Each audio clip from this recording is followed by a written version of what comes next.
These easy-baked chile rellenos will quickly become a favorite dinner or appetizer recipe. If you love chile rellenos, you have to try the baked version.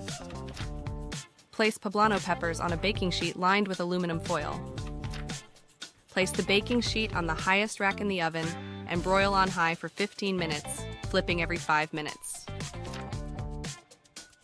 Once the peppers have roasted, remove them from the oven and place them in a sealable plastic bag for 10 minutes to steam. Turn on the oven to 375 degrees Fahrenheit to continue warming. Add all of the sauce ingredients to a saucepan and slowly bring to a boil.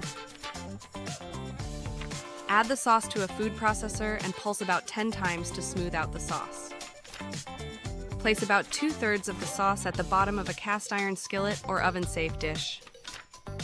Remove the peppers from the plastic bag, cut a slit in the side, and remove the seeds and top stem.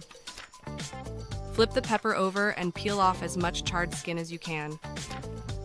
Flip the pepper back over and fill it with a generous amount of cheese. Roll up the sides of the pepper and place it open side down in the pan with the sauce. Don't worry if it breaks a little, it will be covered with more sauce and cheese. Cover the cheese-stuffed peppers in the pan with the rest of the sauce. Top with more cheese and bake the rellenos in the oven at 375 degrees Fahrenheit for 25 minutes. Remove the pan from the oven and serve with chopped green onion, avocado, and sour cream. Find the full recipe at emilyfabulous.com.